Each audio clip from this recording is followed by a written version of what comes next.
Southsea Castle is over 450 years old. It was built in 1544 on the orders of King Henry VIII as part of a chain of forts designed to protect the south coast from attack. It was a military fortress for more than 4 centuries, defending Portsmouth and the dockyard. This painting by Alan Sorrell shows how the original Tudor castle is thought to have looked. The castle has undergone many alterations over the years.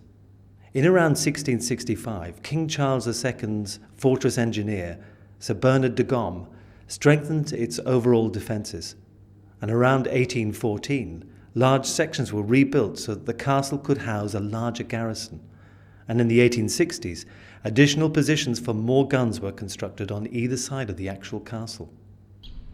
Let's take a tour of the castle and show you why it looks the way it does. Southsea Castle does not have tall towers or other features to make it look impressive.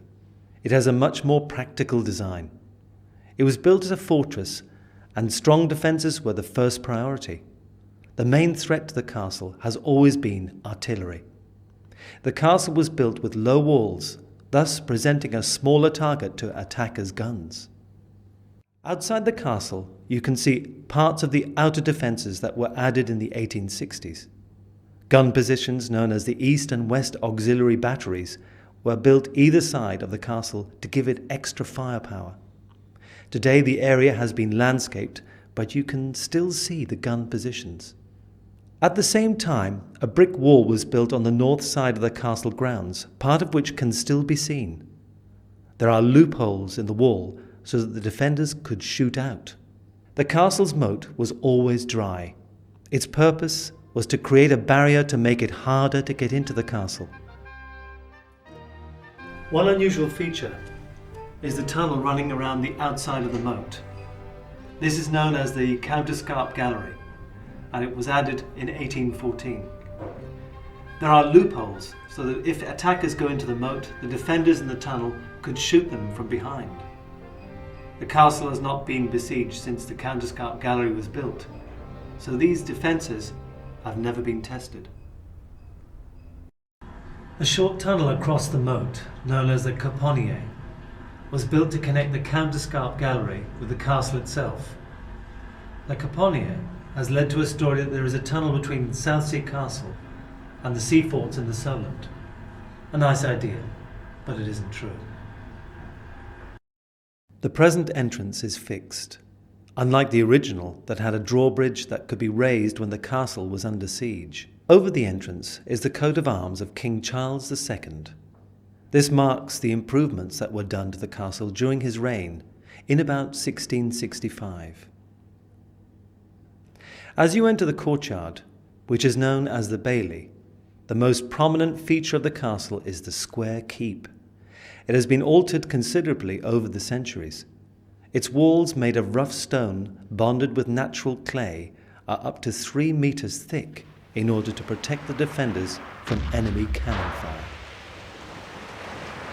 Parts of the exterior are the original Tudor stonework, dating back to 1544. The stone was quarried on the Isle of Wight. The bars on the windows are a relic of a period when the castle was used as a military prison in 1844 and 1850. When the castle was first built, there were short walls called traverses that connected the corners of the keep with the outer wall. This meant that if an attacker got over the wall, he would still not be able to move around the whole castle. In around 1814, the northeast wall by the main entrance was dismantled and rebuilt 9 meters, 30 feet farther out. This created space for rooms beneath the walls where up to 200 soldiers could live. This work is commemorated by an inscription to Major General Benjamin Fisher of the Royal Engineers, who supervised the rebuilding. The line of the old wall is marked on the ground today. To one side of the courtyard is a reconstruction of the castle well. When Southsea Castle was first built, this was right next to the outer wall. It has now been restored in its original position.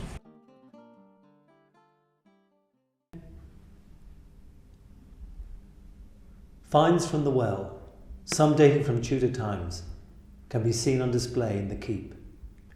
They include some stone cannonballs, the remains of a simple pulley block, and parts of a bucket made from oak. The flints with natural holes were used to counterbalance the weight of the bucket as it was lowered down the well. There is also a ceramic jug, which has been reconstructed from the shards found in the well. The walls were, of course, a major part of the defences. In Tudor times, there were gun ports in the corners of the walls. They were cleverly situated so that each gun fired along the line of the wall next to it. This meant that there was no space next to the wall for an attacker to hide. Traces of these gun ports can still be seen in two rooms facing the sea. The rooms themselves were constructed in 1814, but parts of the original Tudor walls were left at the back. The 1814 additions also created positions for guns all the way around the walls. The gun platforms are made of granite blocks and are angled to help absorb the shock and recoil of the cannons as they were fired. On two sides of the castle, as it was originally built, there was a feature known as an angled bastion. This was a pointed wall projecting out from the castle.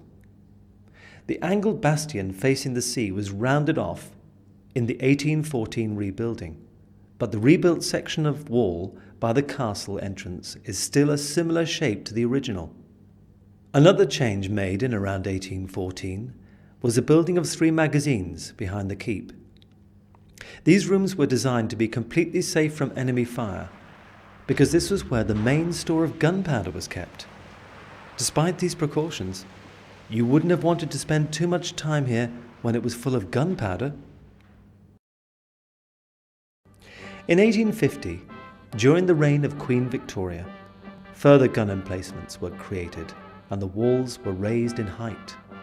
The new section was built from red brick, which was thought to be better than the original stone because it did not splinter when hit by enemy fire. Only one of the 7 new gun positions added in 1850 still has a gun mounted on its traversing platform, which enabled it to swing through an arc of 120 degrees. This gun fired a shell weighing 64 pounds, 29 kilograms. Cannon barrels set into the wall acted as pivots on which the carriages could turn. Recesses in the walls provided places to store ammunition. At the top of the keep, you can see the much more regularly cut stone blocks where the height of the keep was raised between 1813 and 1814. Compare these to the rough cut stonework of the original Tudor building beneath. When it was first built, the keep had gun ports on all sides for cannons like this replica. From the outside of the keep, you can see evidence of 2 further gun ports sited along this wall. Notice the original Tudor retaining arches above the filled-in gun ports. Originally, these gun ports would have had a clear view of the deep water channel, but in the 1850s, the gun platforms on the seaward side were raised to accommodate the much heavier guns of the period. This obscured the line of fire from the Tudor gun ports, and they were blocked up. However, when the castle was restored in the 1960s, this gun port was excavated and reinstated. The brick interior of the keep was added in 1814 to support the weight of the cannons on the roof. Notice how the first floor ceiling is vaulted or curved for extra strength. The space for an ammunition hoist can still be seen, where soldiers would have lifted ammunition up to the guns on the roof of the keep, which must have been hard work. 163,000 bricks were used inside the keep. Some of the bricks have a broad arrow symbol on them. This was a symbol to show that they were British government property. You might even spot this symbol elsewhere in the castle.